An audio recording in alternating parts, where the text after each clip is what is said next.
ஞான முனியினோடு நல்ல கலை முனிவன் தானமுள்ள மாமுனிவர் தலை கவிழ்ந்தே தவசு சடைத்து முகம் வாடி தானிருக்கும் அப்போது திடத்தமுடன் நல்ல திருமாலருகேகி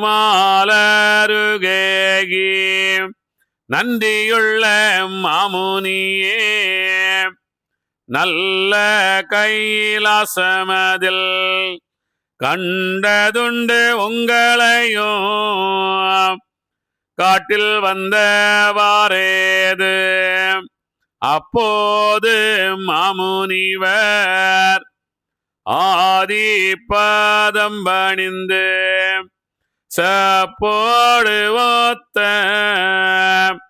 திருமாலே நாங்களும் தான் கைலாச மீதில் கரை கண்டர் வாதமதில் ஓயிலாக போற்றி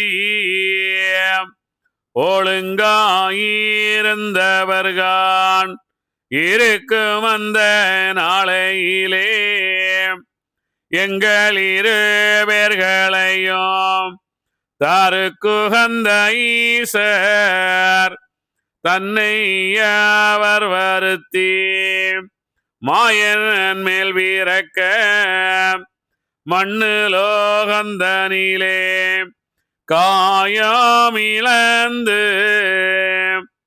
காணாதுருவெடுத்து மறைந்திருக்கிறானவே வானோர்கள் சொல்வதினால் சிறந்த புகழ் மாயனுக்கு தேரும் சிங்காசனமும் மண்டபங்கள் மேடை வாய்த்த நீராவிகளும் பண்டுள்ள நல்ல பைம்பொன்னிற பொற்பதியும் உண்டு காண்தோரகா யுகத்திலே என்று சொல்லி கண்டு கொண்டானால் கலியனதை ஆண்டு கொள்வான் முன்போய்தான் நீங்கள் உவரீதனை வருத்தி இன்பமுள்ள வகைகள் எல்லாம் அதில் உள்ளே வைத்து வைகுண்டரங்கே வந்தாலீதை காட்டி மெய்கொண்ட உங்கள் இடத்திலே போவோம் என்று அல்லாதே போனால் அக்கினியால் உங்களையும் இல்லாதே செய்வார் என்று சொல்லி வாருமென்று அனுப்பினார் எங்களையும் அதற்காக இங்கு வந்தோம் தூணுப்பாக வாரிதனை சொல்லியே சட்டம் வைத்து ஏகினோம் கையிலை இடைவழியில் மானீசன் தாவி வர கண்டு தவலோகமே மறைந்து கர்ம வீதி பலனாய் காலக்காமீக அடைந்து தரும சிறப்பில்லாம் தாவில் தாலை கவிழ்ந்தோம் என்று உரைத்தார். இங்கே ஒரு அற்புதமான ஒரு விஷயம் சொல்லுகின்றார். என்ன அப்படின்னா, ஞான முனிவன் கலை முனிவன். அதாவது ஞான முனிவன் கலை முனிவன்னா என்னன்னு கூட தெரியாம ஒரு ஐயாவளி ஒரு தலைமை தாங்கள் நடந்துட்டு இருக்குது. இதெல்லாம் இவங்களெல்லாம் என்ன சொல்றது? ஒரு ஞான முனிவன்னா யார்? நமக்குள்ளால இருக்கிற ஞானமும் கலையும். நமக்கு ஞானம் நாம் தர்மமாக வாழ்ந்தால், நான் தர்மமாக தர்ம உள்ளத்தில் ஐம்பலன்களும் நமக்கு தர்மமாக வாழ்ந்தால் நாம் ஐஸ்வர்யம் என்ற அந்த தர்மம் அந்த கலை கிடைக்கின்றது நமக்கு இல்லையா? அதான் மகத்திலிருந்து நம்ம மகாவிஷ்ணுலேருந்து அந்த மகாலட்சுமியிடமிருந்து கிடைக்கின்றது ஐஸ்வர்யம். அதான் கலை. ஞானம் அப்படின்னா இறைவன் எனக்குள்ளால் இருக்கின்றான் என்ற ஞானம். இதுதான் ஞானமும் கலை, வேற ஒண்ணுமே இல்லை. இப்ப இறைவன் எங்க இருக்கின்றார்? அங்க மகாவிஷ்ணு எங்க இருக்கின்றார்? காயம் விழுந்து சொல்லுகின்றார் பாருங்க, காயம் விளந்து காணாது உருவெடுத்து மறைந்திருக்கிறானவே வானோர்கள் சொன்னதினால் அவர் என்ன செய்கின்றார்? காயம் இழந்து காணாது, யாரும் தெரியாம அவர் உருவெடுத்து அங்கே அந்த அந்த அந்த ஐம்புலன்களில் அவர் பள்ளி கொண்டிருக்கின்றார். அவரை காண முடிவதில்லை. அதனால் நீங்கள் என்ன செய்கின்றீர்கள்? அவரை கண்டு கொண்டானால் கலியனதை ஆண்டு கொள்வான். கலியன் என்ன செய்கிறான்? அந்த தனக்குள்ளாலே இருக்கின்ற இறைவன் தானே, எனக்குள்ளாலே ஐம்புலன்கள் தானே நாராயணன் பள்ளி கொண்டிருக்கின்றான். அவன் தானே என்னுடைய செயலை எல்லாம் அவன் செய்து கொண்டிருக்கின்ற அந்த கெட்டதை எல்லாம் நானா செய்கின்றேன். என்னுடைய செயலெல்லாம் அவன் தான் செய்கின்றான் இல்லையா? நிறைய பேர் அதான் சொன்ன, நானா செய்கிறேன், இந்த கடவுள் தானே செய்ய வைக்கிறாரு அப்படிதான் நிறைய செய்கிறாங்க. எல்லாமே செஞ்சிருவாங்க. சொல்லிட்டு என்ன செய்வாங்க? கடவுள் தானே இதை செய்ய வைத்தார். இங்கே அப்படித்தான் இந்த கலியன் தான் கலியனதை ஆண்டு கொள்வான். ஆனால் நீங்கள் என்ன செய்யணும்? இன்பமுள்ளவைகள் எல்லாவற்றையும் உள்ளே வைத்து இன்பம். இது யாரு இன்னைக்கு யாரு நிறைய பணம் இருக்குது, நிறைய செல்வம் இருக்குது, போய் புரட்டெல்லாம் பேசிட்டு இருக்கிறாங்க. அவர்கள் ஒரு நாளாவது இன்பமுடன் வாழ்ந்திருப்பாங்களா? எப்பொழுது மரணம் வரும் என்று பயம், எப்பொழுது அடுத்தவன் தேடி கொண்டு செல்ல விடுவான் என்று பயம். இல்லை, வாழ்க்கையில் அப்படித்தானே வாழ்ந்து கொண்டிருக்கிற, நிம்மதியே இருக்காது அவங்களுக்கு. கலியனதை ஆண்டு கொள்வான். அந்த நல்லதை எல்லாம், அந்த உண்மையை எல்லாம் அங்கே நீங்கள் என்ன செய்கிறீர்கள்? அந்த ஓரியில் வைத்திருங்க. ஓரின்னா என்ன? ஒவ்வொரு அப்படின்னா என்ன? ஓரின்னு சொன்ன உடனே நீங்கள் அங்கே ஓரி கடல் அது இப்படின்னு பாட்டெல்லாம் நிறைய பாடியிருக்கிறாங்க. ஓரி என்பதுவே சுயம்பு சிவலிங்கம், நம்மளுடைய சுயம்பு. நாம் யாரும் எப்படி பிறந்திருக்கின்றோம்? நம்மளுடைய மனதால் தான் நாம் பிறந்திருக்கின்றோம். யாரும் நம்மளை பிறவி செய்யவில்லை, யாரும் நம்மளை சாகுக்கும் காரணம் கிடையாது. எல்லாமே யார்? நாம் தான் நம்மை நாம் பிறப்பித்துக் கொள்ளுகின்றோம். இதான் உண்மை, இதான் சத்தியம். அப்போ இதே அந்த ஊரிக்குள் அந்த எல்லாமே என்னால் தான் நடக்கின்றது என்ற அந்த உண்மையை, எல்லாமே அதாவது இந்த வாழ்க்கை வாழ்வும் தாழ்வும் நாம் தான், இந்த வாழ்க்கை சில காலங்கள் தான். அதனால் நான் அந்த வாழ்க்கையில் நான் எந்த விதமான ஒரு அதாவது எந்த விதமான ஒரு பயமும் இல்லாமல், எந்த விதமான ஒரு கஷ்டமும் இல்லாமல், எல்லாமே சாதாரணமாக நான் கடந்து செல்வ அந்த ஒரு சந்தோஷத்தை எல்லாம் அந்த ஞான முனிவனும் கலை முனிவனும் என்ன செய்கிறான்? அங்கே அடைத்து வைத்து என்ன செய்கிறான்? அங்கே அவர்களெல்லாம் தோன்றாமல், இந்த கலியனுக்கு தெரிந்து விடாமல் அங்கே ஊரிக்குள்ளாலே அடைத்து வைத்திருக்கின்றது. நீங்க யார்கிட்டயாவது ஒருத்தருடைய இணைவே சொல்லுங்க, கடவுள் என்னுடைய பிறப்புக்கு நான் தான் காரணம்னு சொல்லி பாருங்க, சிரிப்பாங்க. உண்மையா இல்லை? எல்லாருமே சொல்லுவாங்க, யாரோ எங்கிருந்தோ ஒரு கடவுள் தான் என்னை படைத்து அனுப்பியிருக்கின்றார் இல்லையா, நீ நம்மளால இதை செஞ்சிட முடியுமா அப்படின்னு கேட்பாங்க. எல்லாமே யாரும் யாரையுமே படைக்க முடியாது. எல்லாமே அவரவருடைய தன்மை, அவரவர் செய்கின்ற செயலின் மூலமாக அந்த விளைவுகள் நடந்து கொண்டே இருக்கின்றன. நாம் இன்று எதை நாம் எதை என்னை விளைவிக்கிறோமோ அதான் நமக்கு அறுவடைக்கு கிடைக்கின்றது. நம் மனமும் அப்படித்தான். இறைவன் எனக்குள்ளாலே இருக்கின்றான் என்று நான் நினைத்தால் இறைவன் எனக்குள்ளாலே இருப்பான். இறைவன் எங்கேயோ இருந்து என்னை பார்த்து கொண்டிருக்கின்றான் அப்படின்னா இறைவன் எங்கேயோ தான் இருந்து பார்த்து கொண்டிருப்பான், நமக்குள்ளால இருக்கவே மாட்டான். நாம் நம்முடைய எண்ணம் எப்படி இருக்கின்றதோ அதே போல நம்முடைய வாழ்க்கை அமைகின்றது. இந்த ஒரு விஷயம் நமக்கு தெரிஞ்சாதான் நம்ம வாழ்க்கையில ரொம்ப சந்தோஷமாக வாழ முடியும். அந்த விஷயத்தை எல்லாம் அங்கே தெரியவில்லை அவனுக்கு. அவன் கலியை படைத்து விட்டால் ஐயோ எப்பொழுது என்ன நடக்குமோ என்ற பதட்டத்திலே இருப்பான். அவன் நிம்மதியாகவே வாழ முடியாது அப்படின்னு இங்கே. அதனால அங்கே கொண்டு வைங்கள் அப்படின்னு சொல்லிட்டு அந்த ஞான முனிவரும் கலை முனிவரும் சொல்லிட்டு வராரு பாருங்க.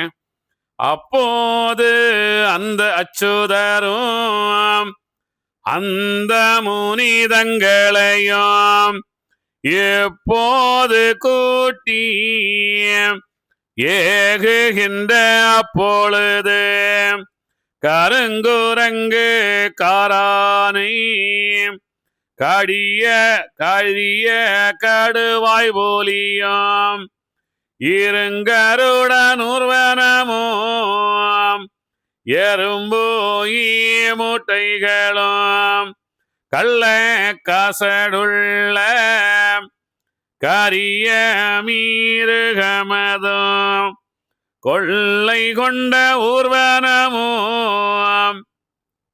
கூசலான பட்சிகளும் வரவே கண்டு எம்பெருமாய் மாமுனியை தான் பார்த்து இதேது எனவே என கேட்க மாமுனிவர் நீசனுதிரம்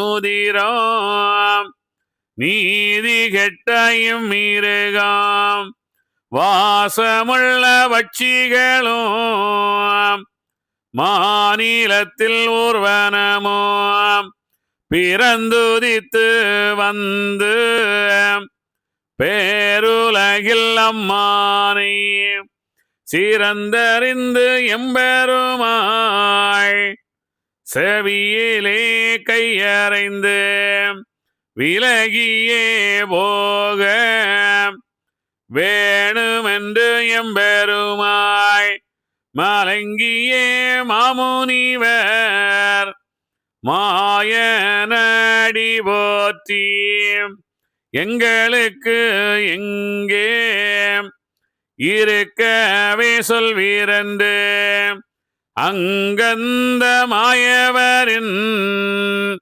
ஆடிதொழுதாரம்மானை அப்பொழுது எம்பெருமாய் அந்த முனிக்கெதுரைப்பார் இப்போது நீங்கள் ஏகுங்கோ செந்தூரில் செந்தூர்பதியில் சிறந்த வாரிக்கரையில் நந்த கோபால நாராயணவனவே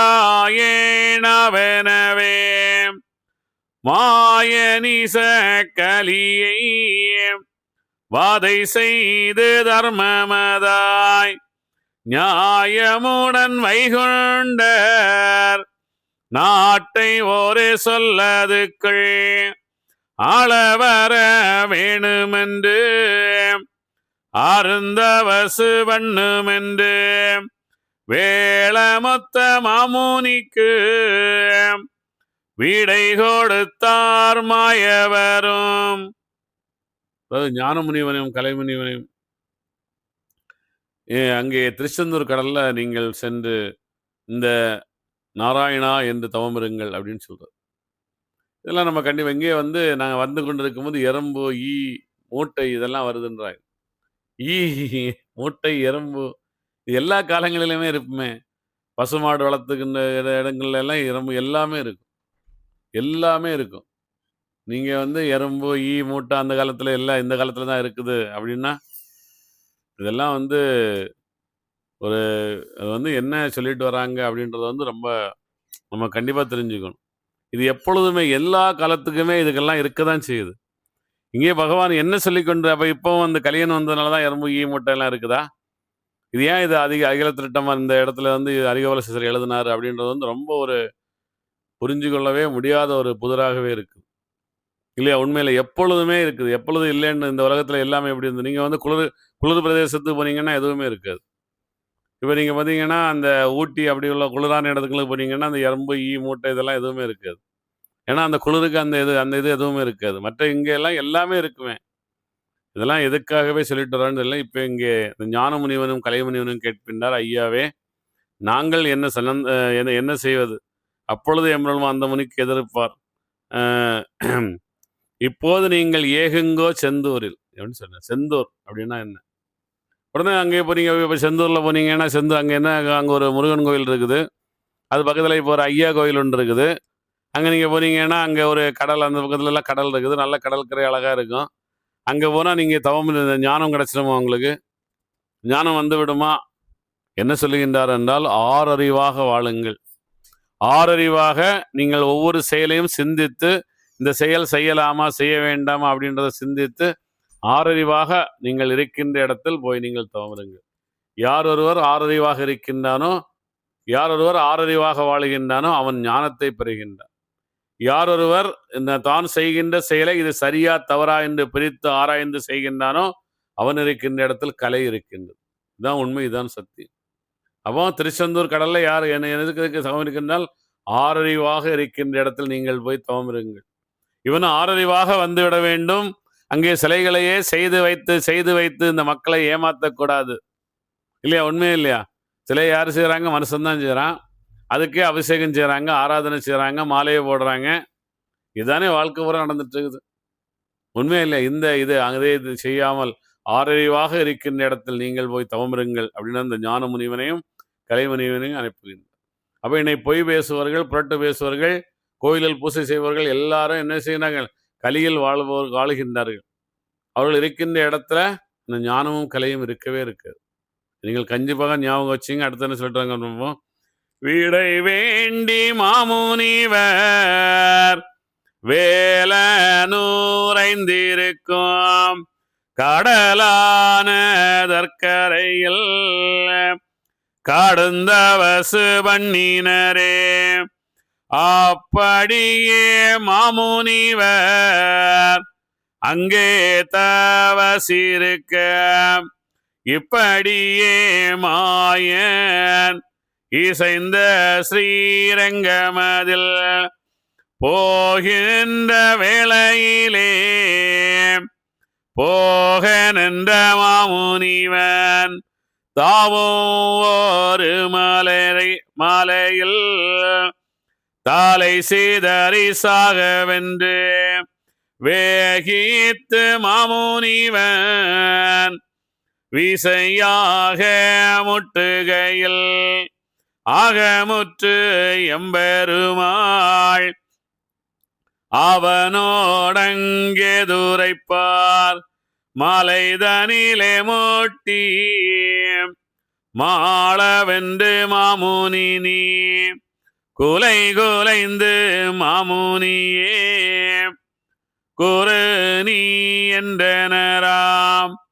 அப்போது மாயவனார் ஆடி போற்றி எதுரைப்பான் செப்பமுள்ள மாயவரே சீமைதனை அளந்த மாயவரே நானுமினி மாழ்வதல்லால் இங்கிருக்க நியாயமில்லை ஐயா நாராயண பொருளே என்றுரைக்க மாமுனியும்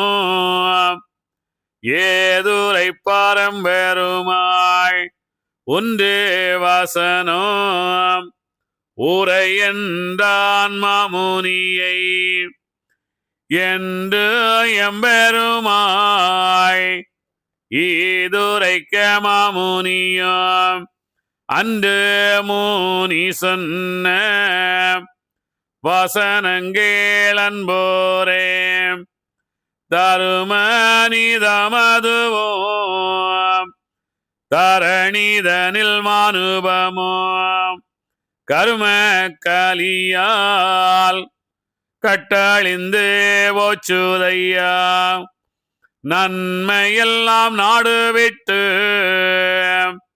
நடந்து மறைந்ததினால் வன்மம் வந்து வையகத்தில் வளர்ந்தபடியாலும் நான் இருந்த நெட்டை 4-2 ஆகையிலே மானுவங்கள் தருமம் மறையத்தான் போனதினால் என் தவம் தான் வாம்பில் இழந்தேனே என்று சொல்லி தந்தலையை தான் சீதறி சாக வேணுமெனவே மாலைதனிலே முட்டி மாண்டு விட வேணுமென்று அலைமேல் தூய்ந்த ஆண்டியோடே உரைத்தான் நல்லதென்று மாமுனி மாயவனார் நன்முனியை கொண்டாடி வல்லவனே உந்தனுக்கு மாளவென்றால் வேறில்லையோ கல்லிலே முட்டி கண்டவர்ந்து சாவதென்ன சொல்லு நீ என்று திருமாலிது உரைக்க அப்போது மாமுனியும் அந்த மாலை புதுமை இப்போது சொல்லுகிறேன் என்றே உரைக்கலுற்றான். வேதா விதித்த மேலான ஆகமம் போல் நாதாந்த வேதம் 4 உண்டு கண்டீரே. கலியன் பிறந்த பின்பு கட்டான வேதம் ஒன்று சலிவாகி வேதம் தான் விளங்க வண்ணமும் தான் இளகாமல் கற்போல் இருந்தது கான் வேதமது குலைவான வேதா குறியாயதை அறிந்து கல்வி இழகாமல் கற்போலிருந்ததினால் பல்லுயிர்கள் வாழும் பாரில் ஒரு பங்காக மாலையாய் வளர்ந்து வைகொண்டர் வருகையிலே அலைவோல் இளகி அவனிதனில் வாயவென்று சாவித்தார் காண்வேதா தானறிந்து வேதமது குபித்தானமான குன்று போல் தான் வளர்ந்து அன்று அந்த வேதம் ஆனதினால் நான் அடியேன் இன்று என் சிரசை இதிலிடறி மண்டதுண்டால் வைகொண்டங்கிட்டுமென்று மாள வந்தேன் இம்மலையில். ரொம்ப அற்புதமான விஷயம் இங்கே. இதெல்லாம் யாருக்கு நடக்குது? ஒருவருக்கு நடக்கின்றது. நாம் தவறு செய்து விட்டோம், கெட்டதை படைத்து விட்டோம், வேற வழி இல்லை, நம்மளுடைய வாழ்க்கைக்கு ஏதாவது ஒன்று செய்ய வேண்டும் என்று செய்து விட்டோம். ஆனால் அந்த செய்யும் நாம் என்ன செய்யவில்லை, நாம் இந்த தர்மத்தை, அதாவது அந்த வேதத்தை நாம் சரியாக கடைபிடிக்கவில்லை. வேதம் என்ன சொல்லுகின்றது? நான் என்ன செய்ய வேண்டும்? உண்மை உழைப்பாக வாழ வேண்டும், சரியாக வர்த்தகனாக வாழ வேண்டும், சரியாக என்னுடைய கடமையை செய்ய வேண்டும், பிரம்மத்தை உணர வேண்டும். பிரம்மத்தை உணர்கின்ற அந்த கல்வி என்ன செய்கின்றது? இங்கே கல்லாக உடைந்து விட்டது. இது என்னது? யாரு சமைச்சாங்க? அந்த வேதா சமைத்து விட்டார். வேதா அறிவு சமைத்து விட்டது. அறிவு என்ன செய்கின்றது? அந்த வேதத்தை எங்கேயோ கொண்டு ஒரு இடத்துல ஒதித்து சபித்து வைத்து விட்டது. எப்படி சபித்து வைத்து விட்டது? நீ உபயோகம் இல்லை. இந்த வாழ்க்கைக்கு இந்த வேதங்கள் உபயோகம். இந்த தர்ம தன்னை உணர்வது இல்லையா, ஆறறிவாக வாழ்வது இல்லையா, ஆறறிவாக நம்மை பிரிப்பது, வேதத்துடன் வாழ்வது, மந்திரமலையை கடைவது, அதுக்கு அடுத்தது தவம் செய்வது, அடுத்தது ஒழுக்கமாக வாழ்வது, அடுத்தது தர்மத்தை காப்பது இல்லையா, இதெல்லாம் இங்கே சாத்தியப்படாது. இந்த உலகத்தில் இதெல்லாம் சாத்தியம் அல்ல. இந்த உலகத்தில் இதெல்லாம் வீணானது. அது அப்படி அதனால என்ன செய்கின்றது? இதை கல்லாக இது யாருக்குமே இழக வேண்டாம் அப்படின்னு சொல்லிட்டு கல்லாக சபித்து விட்டார். அதனால நான் என்ன செய்கின்றேன்? எனக்கு அந்த வேதம் இழக வேண்டும், எனக்கு அந்த ஞானம் கிடைக்க வேண்டும், நான் இறைவனை எனக்குள்ளாலே படைக்க வேண்டும், தியானம் செய்ய வேண்டும், தவம் செய்ய வேண்டும் என்று நான் தினமும் என்ன செய்கின்றேன்? அந்த எனக்குள்ளாலே அந்த கல்லிலே முட்டிக்கொண்டே இருக்கின்றேன். ஐயோ, எனக்கு தவம் செய்ய வேண்டும் என்றும், தவம் செய்ய வேண்டும் என்று நான் என்ன செய்கின்றேன்? எனக்கு தவம் செய்ய வேண்டுமே இறைவா. என்னுடைய வாழ்க்கையில் நான் எவ்வளவு கஷ்டங்கள் இருக்கின்றது, நான் எவ்வளவு இந்த குடும்பத்துக்காக எவ்வளவு உழைக்க வேண்டியிருக்குது, எவ்வளவு வேலைகள் செய்ய வேண்டியது இருக்கின்றது, எனக்கு இது கொஞ்சம் கூட நேரம் கிடைக்கவில்லையே. வாழ்க்கையில் நான் தியானம் செய்வதற்கு, தவம் செய்வதற்கு நேரம் கிடைக்கவில்லையே. நாம் தியானம் செய்ய, தவம் செய்ய அமர்ந்தாலும் எனக்கு எண்ணங்கள் ஒருங்கிணைக்கவில்லையே, எண்ணங்களை அடக்க முயல்வதிலேயே.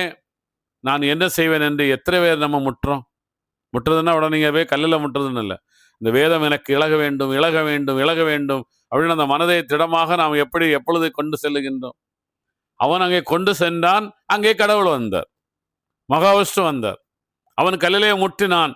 எனக்கு அந்த வேதம் இழக வேண்டும், இழக வேண்டும், இழக வேண்டும், நான் அந்த நிலை வர வேண்டும், எனக்கு அந்த வேதம் வேண்டும், எனக்கு தியானம் வேண்டும், தவம் வேண்டும், கண்டிப்பாக வேண்டும், நான் தியானம் செய்ய வேண்டும், எண்ணமில்லாத நிலை வேண்டும், எனக்கு இறைவன் எனக்குள்ளால் இருக்கின்றான் என்ற எண்ணம் எனக்கு கொண்டு வர முடியவில்லை.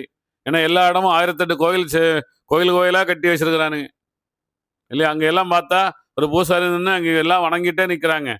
நான் மட்டும் இறைவன் எனக்குள்ளாலேன்னு நான் சொல்லிட்டு போயிட்டா சொல்ல முடியுமா? அது எனக்கு இழக வேண்டும், எனக்கு வர வேண்டும், இறைவன் எனக்குள்ளாலே என்ற எண்ணம் எனக்கு முழுமையாக வர வேண்டும் அப்படின்னு எத்தனை பேர் முட்டுறோம்? முட்டவில்லை. அதனால அங்கே மகாவிஷ்ணு வரவில்லை. அவன் முட்டினான், வந்தது. நாமும் அதுதான் சொல்றாங்க, முட்ட வேண்டும், நாம் அதை நினைத்து கொண்டே இருக்க வேண்டும். இறைவன் எனக்குள்ளாலே கண்டிப்பாக வெளியே நான் பார்த்து இறைவனை காண முடியாது. இறைவனை காண வேண்டும் என்றால் நான் எனக்குள்ளால தான் செல்லணும் அப்படின்னு எத்தனை பேர் முட்டுறோம்? சொல்லுங்க பார்க்கலாம். யாரும் முட்டுறவங்களுக்கு அங்கே மகாவிஷ்ணு காட்சி தருவார். அங்கே அந்த வந்து விட்டார். உடனே நீ எதுக்காக முட்டுகின்றாய், நீ ஏன் முட்டுகின்றாய் அப்படின்னு கேட்ட உடனே அவன் இந்த காரணத்தை எல்லாம் சொல்லுகின்றான். பகவானே, அவன் சவைத்து விட்டான் இல்லை, அந்த வேதம் கல்லாக மாறிவிட்டது. அது அந்த கல் இழக வேண்டும் என்று நான் முட்டி கொண்டிருக்கின்றேன். உடனே அங்கே விஷ்ணு வந்துட்டாரா இல்லையா? நல்ல உள்ளம் நம்ம ஐம்புலன்களில் பள்ளி கொண்டிருக்கின்ற அந்த நல்ல உள்ளம் என்ன செய்யறார்? எழுந்து அங்கே வருகின்றார் இல்லையா. அந்த அவனுக்கு நீ எதற்காக முட்டுகின்றாய், ஏன் முட்ட வேண்டும் என்று அவனை அழைக்கின்றார். நம்ம எத்தனை பேர் முட்டுறோம்? நான் எனக்கு தியானம் செய்ய வேண்டும், எனக்கு எண்ணம் இல்லாத அந்த நிலை வேண்டும் வேண்டும் வேண்டும்னு எத்தனை பேர் நாம் முட்டுகின்றோம்? அறிவு தலையை முட்டுறதுன்னா அறிவு அங்கே சென்று கொண்டே இருக்கணும். அறிவு அந்த இடத்துக்கு நாம் இது எனக்கு அந்த அறிவு வேண்டும், அந்த அறிவு வேண்டும், இறைவனை நான் எனக்குள்ளாலே கொண்டு வருகின்ற அந்த அறிவு வேண்டும் என்று நாம் என்ன செய்ய வேண்டும்? மீண்டும் மீண்டும் அதை கண்களை மூடிக்கொண்டு எனக்கு அந்த எண்ணம் வேண்டும் வேண்டும் வேண்டும் அப்படின்னு நாம் முழுமையாக அதில் ஈடுபட வேண்டும். இது ரொம்ப முக்கியமான விஷயம். நமக்கு எல்லாருக்குமே இன்னைக்கு வாழ்க்கையில் நீங்கள் சொன்னீங்கன்னா எல்லாம் சிரிப்பாங்க. தூணிலும் துரும்பிலும் எங்கும் எதிலும் எல்லா உயிர்களிலும் இறைவன் இருக்கின்றான் இல்லையா. அப்போ அந்த இறைவன் நமக்குள்ளால் இருக்க மாட்டானா? நீங்கள் ஏதன் அதை நம்பவில்லை அப்படின்னு நம்ம கேட்டால் எல்லாம் சிரிப்பாங்க. உண்மையா இல்லையா? அப்படிதான் இன்னைக்கு எல்லா இடமே நடக்குது. அப்புறம் அப்படிப்பட்ட அந்த பாடமே இப்பொழுது இல்லையே. நீங்கள் பார்த்தீங்கன்னா பெரிய பெரிய இது சொல்கிறாங்க, இந்த தியானம், அந்த பெரிய சாமியார், அந்த சாமியார், சத்குரு, அது இதுன்னு எல்லாம் சொல்கிறாங்க, சப்பு சவரன்லாம். அவனுங்கெல்லாம் என்ன செய்கிறாங்க? அங்கேயே ஒரு சிவலிங்கத்தை வச்சுருந்தாங்க, அங்கே தான் தியானம் செய்யணும். அங்கே பாம்புகளையே கொண்டு வந்திருக்கிறானுங்க. எதற்காக அதை தந்தார்கள்? சிவபெருமான் எதற்கு பாம்பை கழுத்தில் இருந்து கொண்டார்? அந்த உண்மையான அந்த ஞானத்தை எல்லாம் தெரியாமல், அந்த அர்த்தத்தை எல்லாம் தெரியாமல் என்ன செய்கிறார்கள்? அவர்களே குரு என்று சொல்லி மக்களை ஏமாற்றி, இதேபோல தான் அந்த கல்லை என்ன செய்யினான்? அந்த கல்லை அவர்கள் அதை கொண்டே வருவதில்லை. அந்த வேதமே கல்லாக அங்கே உறைந்து விட்டது. அதெல்லாம் அவர்களுக்கெல்லாம் அது கரையவே இல்லை. அதனாலதான் இதை இங்கே சொல்லுகின்றார். இந்த சிரசை இதில் இறங்கி மாட்டுதென்றால் வைகுண்டம் கிட்டும் என்று மாள வந்தேன் இம்மலையில் அப்படின்னு சொல்லிட்டு, இங்கே வந்தால் எனக்கு வைகுண்டம் கிட்டும் என்று சொன்னார்கள், அதனால் நான் இங்கே மாள வந்தேன் அப்படின்னு சொல்லுகின்றார்கள். ஒன்றும் என்ன சொல்லுங்க பாப்போம். கைகண்ட வேத கருணாகரக்கடலே என்றுரைக்க மாமுனிவன் எம்பெருமாள் நல்லதென்று அன்று முனியை அவரோடுடன் கூட்டி போகின்ற வேளையிலே போகனென்ற மாமுனிவன் ஏகின்ற வேளை எம்பெருமாள் எது சொல்வார்? மாமுனியே நீ கேளு, மாச்சலாய் என் உடம்பு தாமுனியே எந்தனுக்கு சடைவாயிருக்குது கான் ஆனதால் கங்கை பார்த்ததிலே குளித்து மிக போனால் சுகமெனவே போகனோடே உரைத்தார்.